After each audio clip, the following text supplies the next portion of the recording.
teman-teman, kali ini saya akan bahas tentang radikal bebas. Mungkin sebagian dari kita sudah sering mendengar tentang radikal bebas. Sebenarnya apa sih radikal bebas itu? Saya akan mencoba menjelaskan dengan bahasa yang mudah dipahami.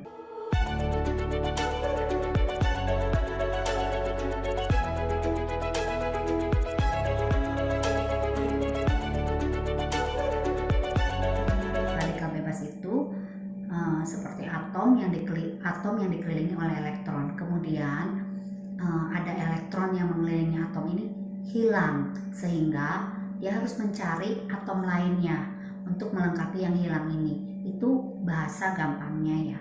Nah, kemudian kita tahu mengapa radikal bebas ini terjadi. Sebetulnya itu proses alamiah tubuh kita. Nah, ini ada dua hal sih kenapa radikal bebas itu bisa terjadi. Yang pertama, dari dalam tubuh kita sendiri itu disebabkan karena faktor usia juga bisa, sehingga metabolisme kita menurun. Yang kedua, ini faktor yang paling banyak kita terpapar gitu, baik itu dari asap rokok, dari sinar matahari, dari polusi, dari makanan yang kita makan, pokoknya banyak banget gitu. Nah, memang radikal bebas ini sebetulnya proses yang alami kan, dialami oleh tubuh kita. Cuma karena prosesnya radikal bebas ini sudah semakin masif, semakin banyak, akhirnya mengakibatkan adanya kerusakan sel di dalam badan kita. Nah, proses dari luar ini kadang-kadang kita nggak bisa hindari, seperti asap rokok, asap kendaraan, sinar matahari, polusi udara, itu kita setiap hari terpapar oleh radikal bebas di sekeliling kita. Contoh yang paling gampang kalau kita mau tahu adanya radikal bebas itu, kita punya apel ataupun buah pisang, kemudian kita kupas ya, kemudian kita diamkan selama mungkin 30 menit. Biasanya warnanya berubah, itu terjadi proses oksidasi sehingga warnanya jadi hitam. Nah, itu salah satu bentuk radikal bebas gitu ya. Nah, terus apa sih yang menyebabkan terjadinya radikal bebas itu? Ya tadi, proses luar dan proses dalam. Kemudian mengakibatkan adanya kondisi badan kita disebut stres oksidatif. Stres oksidatif ini menyebabkan banyaknya kerusakan sel di dalam badan kita, sehingga timbullah penyakit-penyakit di dalamnya.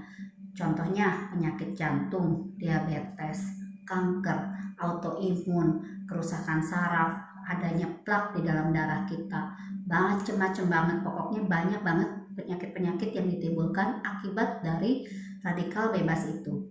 Kemudian kita sebetulnya dari badan kita sendiri kita punya namanya anti radikal bebas ya. Badan kita tuh sangat luar biasa teman-teman.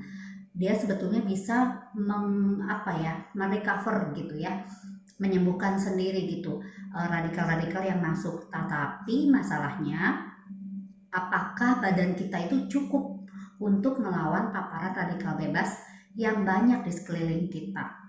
Sebetulnya apa langkah yang harus kita tempuh gitu ya? Yang pertama, mungkin kita banyak konsumsi makanan-makanan yang mengandung vitamin C, vitamin E gitu ya. Jadi makan makanan yang berasal dari buah dan sayuran, itu sudah pasti. Kemudian yang kedua, olahraga yang teratur. Yang ketiga, kita bisa juga dibantu oleh suplemen-suplemen yang mendukung gitu ya, misalnya untuk memperbaiki sel, suplemen untuk bisa ada antioksidannya gitu ya. Seperti contohnya adalah glutathione. Glutathione itu diproduksi oleh badan kita, tapi seiring bertambahnya waktu, semakin bertambahnya umur, maka produksi di dalam badan kita sudah tidak maksimal lagi, jadi kadarnya menurun. Oleh karena itu boleh banget dibantu dengan suplemen yang mengandung antioksidan yang tinggi. Di sini saya mau menjelaskan tentang SOP 100 plus ya. Mengapa kita perlu? Karena di dalam SOP 100 plus itu mengandung glutathione, di mana glutathione itu adalah master of antioksidan ya. Kalau kita dengar di luar sana mungkin banyak banget yang mengatakan bahwa dia antioksidan, anti radikal bebas dan macam-macam. Tapi bedanya adalah SOP 100 Plus maupun Utsukushi memiliki paten secara manfaat, yang artinya produk dari AFC ini, SOP 100 Plus maupun Utsukushi, sudah teruji secara klinis dan melalui Badan Research Development di Jepang, yang artinya mereka sudah melalui uji klinis dan sudah terbukti ada hasilnya. Itu bedanya paten secara manfaat. Paten secara manfaat dari SOP ini bisa meregenerasi sel, bisa memperbaiki peredaran darah kita, yang mana kita tahu bahwa radikal bebas tersebut bisa merusak sel dan juga merusak dalam jaringan peredaran darah kita. Itu buat SOP 100 Plus. Kemudian untuk Utsukushi juga sama ya, mengandung glutathione dan juga resveratrol, yang mana itu juga mengandung antioksidan. Oke teman-teman, mungkin segitu aja pembahasan saya hari ini tentang antioksidan. Semoga bisa menjadi pencerahan buat kalian semua.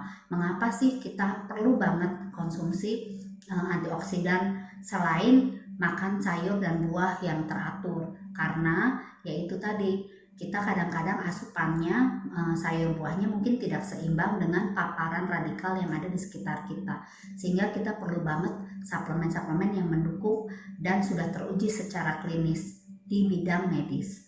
Baik teman-teman, itu aja penjelasan saya tentang radikal bebas. Sampai ketemu lagi di channel-channel berikutnya. Bye.